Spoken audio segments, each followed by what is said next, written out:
नमस्कार दोस्तों, मैं doctor A K Srivastava expert online study point में आपका पुनः स्वागत करता हूं।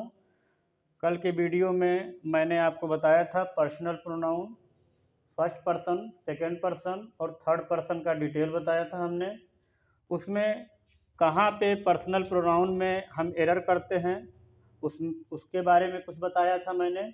और आज पुनः वही लेकर के आया हूं जहां हम लोग जो है नॉमिनेटिव केस यूज कर देते हैं, कभी ऑब्जेक्टिव केस यूज कर देते हैं वाक्य में। तो कहाँ होना चाहिए, किस पॉइंट पे ऑब्जेक्टिव लगता है, किस पॉइंट पे नॉमिनेटिव केस का प्रयोग होता है प्रोनाउन में, वह मैं आज बताना चाहता हूँ। देखें, रूल है लेट के बाद ऑब्जेक्टिव केस के प्रोनाउन का प्रयोग होता है। जब लेट आता है तो हम लोग किसका प्रयोग करते हैं? ऑब्जेक्टिव केस के प्रोनाउन का प्रयोग करते हैं। क्यों? क्योंकि लेट जो शब्द है वह ट्रांसिटिव वर्ब है। कौन सा वर्ब है? ट्रांसिटिव वर्ब है। ट्रांसिटिव वर्ब का मतलब क्या होता है? ट्रांसिटिव वर्ब का मतलब होता है सकर्मक क्रिया और इनट्रांसिटिव वर्ब का मतलब होता है अकर्मक क्रिया। तो देखें यहाँ पे लेट हिम गो लिखा हुआ है, तो लेट हिम गो का मतलब क्या है? लेट हिम गो यानी यहाँ पे लेट ही गो नहीं होगा। क्यों नहीं होगा? क्योंकि यह जो है नॉमिनेटिव केस है। ही जो है नॉमिनेटिव केस है, ये थर्ड पर्सन है और थर्ड पर्सन में ही, सी, इट, दे यह आता है।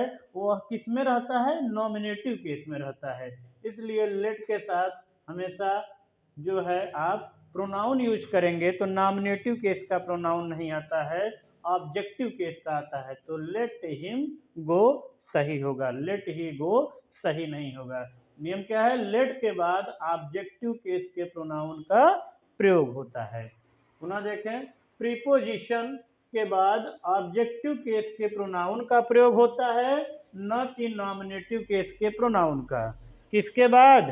Preposition, in, on, upon, at, ये सब क्या है? प्रीपोजिशन है। जब प्रीपोजिशन की डिफिनीशन मैंने बताया था उसमें एग्जाम्पल में बताया था प्रीपोजिशन कौन कौन है। तो प्रीपोजिशन के बाद क्या होगा? प्रोनाउन यदि यूज होगा तो वह ऑब्जेक्टिव केस के प्रोनाउन का प्रयोग होता है। जो first person, second person, third person है, फर्स्ट पर्सन में आई भी आता है, सेकंड पर्सन में यू आता है, थर्ड पर्सन में ही, सी, इट, दे आता है।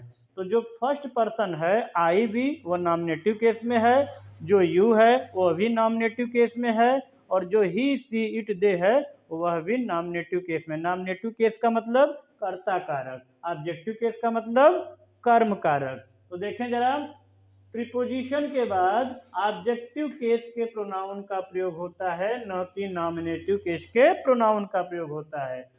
Rahul laughed eight you and me, यहाँ मी है, इधर देखें, Rahul laughed eight you and I, बिल्कुल रॉन्ग है। क्यों? क्योंकि नॉमिनेटिव केस का प्रोनाउन नहीं यूज होगा। किसके बाद? प्रीपोजिशन। प्रीपोजिशन कहाँ है? यहाँ पे एट, ठीक है, एट है। एट के बाद हमेशा जो है किसका प्रयोग करेंगे? ऑब्जेक्टिव केस के प्रोनाउन का प्रयोग करते हैं। यू एंड आई नहीं होगा, यू एंड मी होगा, क्योंकि यू का नॉमिनेटिव होता है यू, यू का ऑब्जेक्टिव होता है यू। तो यू, यू, योर, योर्स, तो यू, यू सेकंड हो गया, एंड आई का मी ऑब्जेक्टिव केस में। तो Rahul laughed eight you and me, यह होगा। नेक्स्ट, लाइक तथा अनलाइक का प्रयोग। लाइक तथा अनलाइक का प्रयोग प्रीपोजिशन के रूप में हो तो इसके बाद ऑब्जेक्टिव केस के प्रोनाउन का प्रयोग होता है। इसके लाइक तथा अनलाइक, ये जो लाइक शब्द है और अनलाइक है, तो लाइक तथा अनलाइक का प्रयोग प्रीपोजिशन के रूप में हो तो इसके बाद ऑब्जेक्टिव केस के प्रोनाउन का प्रयोग होता है। पहला रूल क्या था? लेट आता है तो उसके बाद ऑब्जेक्टिव केस के प्रोनाउन का प्रयोग किया जाता है, ठीक है। दूसरा रूल क्या था, प्रीपोजिशन यदि आता है वाक्य में तो उसके बाद यदि प्रोनाउन का प्रयोग करना होगा तो ऑब्जेक्टिव केस के प्रोनाउन का प्रयोग करते हैं। तीसरा रूल क्या है, लाइक तथा अनलाइक का प्रयोग यदि प्रीपोजिशन के रूप में हो इनका प्रयोग, तो इनके बाद भी हमेशा ऑब्जेक्टिव केस के प्रोनाउन का प्रयोग होगा। देखें, माई डॉटर लुक्स किसकी तरह दिखती है, लाइक किसकी तरह, आई नहीं भाई, my daughter looks like me किसकी तरह, मेरी तरह, my daughter looks like me, यह जो है सही होगा, ऑब्जेक्टिव केस के प्रोनाउन का प्रयोग है। पुनः देखें, जिरंड कोष्टक में main verb plus ING, gerund का मतलब जिसमें मेन वर्ब में आईएनजी जुड़ जाए वह जिरंड है, ठीक है। वॉकिंग टहलना, प्लेइंग खेलना, स्लीपिंग, ठीक है ना, शराब पीना, ड्रिंकिंग, यह सब क्या है, यह जिरंड है। तो उसमें लगा क्या है, मेन वर्ब में आईएनजी, मेन वर्ब में आईएनजी का प्रयोग हो तो ऑब्जेक्टिव केस के प्रोनाउन का प्रयोग होता है। यहाँ भी ऑब्जेक्टिव केस के प्रोनाउन का प्रयोग होगा, कंफ्यूजन में न रहिएगा। Talking him was not pleasant, किसका, talking him was not pleasant. फिर क्या लिखा है, talking he was not pleasant, क्योंकि ऑब्जेक्टिव केस के, तो ऑब्जेक्टिव कहाँ है भाई, यह है, देखिए जरा, यह नहीं है, ये तो नॉमिनेटिव केस है। तो ट्रू कौन है, यह ट्रू है, रॉन्ग कौन है, नीचे वाला रॉन्ग है, ठीक है। पुनः देखें रूल, यदि तीनों पर्सन के प्रोनाउंस का प्रयोग एक साथ हो तो वहां 231 का नियम लगाया जाता है। धारा 231, धारा 231 क्या है भाई, धारा 231 वही है जहां 3 पर्सन हो और बिना अपराध के हो। कैसे हो, बिना अपराध के हो, तो वहां पे कोई मुकदमा दर्ज होने वाला नहीं है। धारा लगेगी कौन सी, 231। और यदि कहीं अपराध कर देते हैं भूल से तो धारा चेंज हो जाएगी।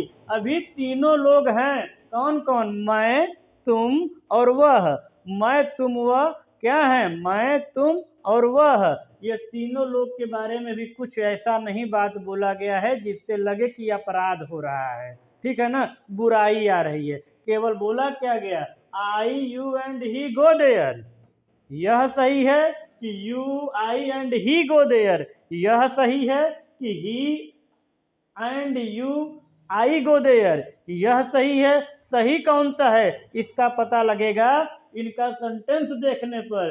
यह सेंटेंस बता रहा है कहीं से भी चोरी नहीं हुई, कहीं से भी कोई अपराध नहीं हुआ, तीनों लोग बड़े शराफत से क्या कर रहे हैं, वहां जाते हैं, तो गो देयर, ठीक है ना। चोरी करने जाते हैं तब तो अपराध होगा, लेकिन अभी केवल वहां जाते हैं, तो I you and he go there, यह सही है नहीं, क्यों, क्योंकि जब शराफत है, अभी कोई गलत काम नहीं किया इन लोगों ने, तो 231 सेफ है ये, किस तरह, 231, 231 देखिए जरा सा यहाँ पे 231, तो देखिए ये 231 का मतलब सेकंड पर्सन, थर्ड पर्सन और फर्स्ट पर्सन, चाहे हम जैसे बोलें, मैं तुम वह बोलें, वह तुम मैं बोलें, तुम वह मैं बोलें, कुछ भी बोलें, लेकिन लगेगा कैसे, सेकंड पर्सन पहले लिखा जाएगा। सेकंड पर्सन है कौन, कल ही बताया था मैंने, फर्स्ट पर्सन में आई और बी आता है,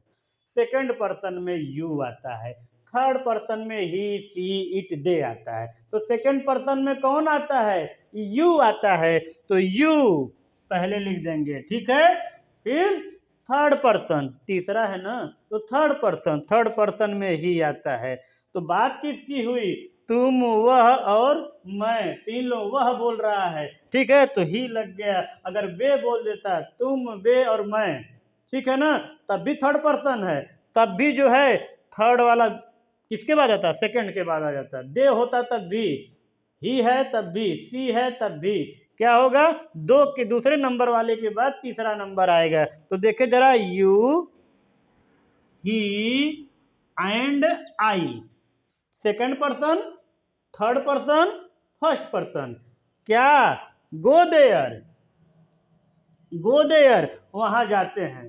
तो यह क्या है, जब भी तीनों पर्सन के प्रोनाउन का प्रयोग हम एक साथ करते हैं और उसमें कहीं से भी चोरी, कहीं से भी कोई इवेंट, गलत इवेंट नहीं है, तो वह क्या होगा, वह 231 के रूल को फॉलो करेगा। यानी उनको लिखने का जो हमारा क्रम होगा 231 की तरह से लिखेंगे, इस तरह नहीं लिख देंगे।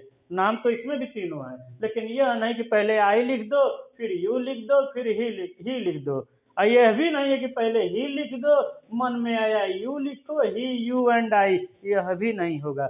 लिखा कैसे जाएगा, तीनों लोगों को, पहले सेकंड वाले को लिख लीजिएगा, फिर थर्ड वाले को लिख लीजिएगा, फिर फर्स्ट वाले को लिख लीजिएगा, क्योंकि यह सीनियर है, उसके बाद ये हैं, ये सबसे छोटे नजर आ रहे हैं, इसलिए लास्ट में इनको रखा गया है।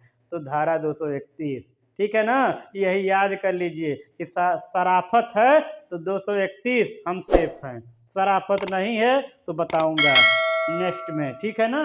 ओके।